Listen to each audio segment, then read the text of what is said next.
എപ്പോഴും പറയാനുള്ള വാക്കാണ്, നല്ല സിനിമകൾ എപ്പോഴും സംഭവിക്കുക. അന്ന് കൊടുത്ത 2 മാർക്കിൽ 2 നാഷണൽ അവാർഡ് കൊടുത്തിട്ടുണ്ട്.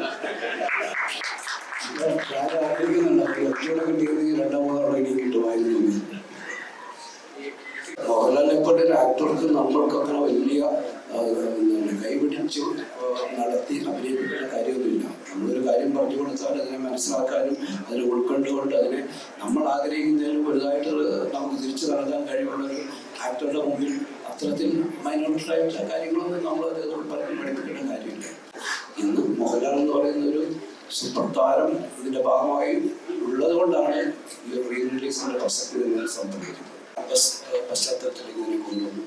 പിന്നീട് യാദൃശ്ചികമായിട്ട് ലാലി കഥ കേൾക്കുകയും ലാൽ ആ കഥ ഇഷ്ടപ്പെടുകയും അതിൻ്റെ ഭാഗമാകാൻ ആഗ്രഹിക്കുകയും ചെയ്തു. അപ്പം അതിന് തക്ക മാറ്റങ്ങൾ അതിലേക്ക് വരുത്തുകയും അങ്ങനെയാണ് ഇതിൻ്റെ ഭാഗമാകുന്നത്. പക്ഷേ ലാല് വരുന്നത് കൂടി ഈ സിനിമയ്ക്ക് വേറൊരു ലെവലിലേക്ക് ഇതിനൊരു എന്താണ് മാനം ഉണ്ടാകുകയാണ്. വലിയ ലെവലിലേക്ക് ഈ സിനിമ മാറുകയുണ്ടായി.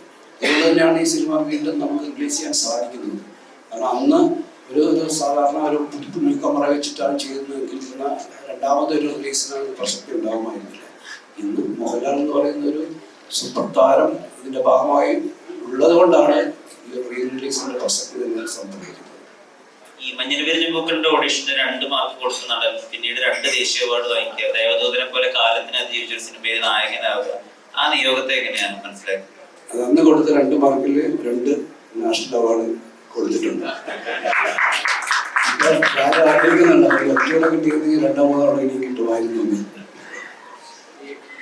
കീബോർഡിൽ നിന്ന് ഒരു ചേഞ്ചിങ് വരുന്നുണ്ട്.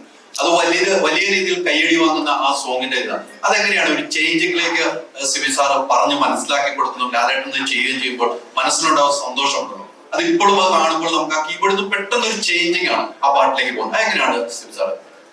ഇതൊക്കെ സംഭവിക്കുകയാണ്. നമ്മൾ ഒരു എന്താണ് ലാലെപ്പോഴും പറയാനുള്ള വാക്കാണ്, നല്ല സിനിമകൾ എപ്പോഴും സംഭവിക്കുക.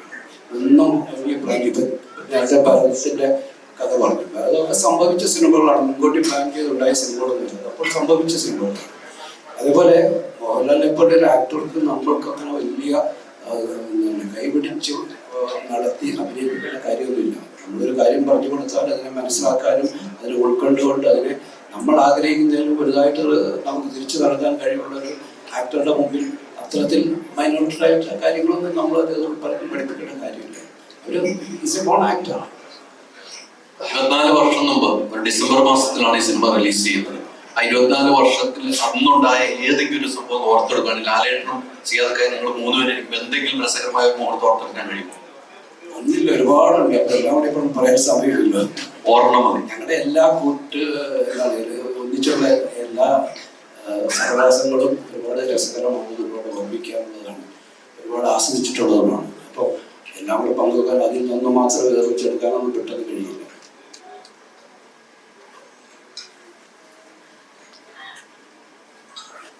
സിയാദൊക്കെ എന്ത് പറയണമെന്ന് തീർച്ചയായിട്ടും നമുക്ക് ഈ സിനിമയിലെ വലിയ ഒരു വക്താവാണ്. വരികൾ അദ്ദേഹത്തിന്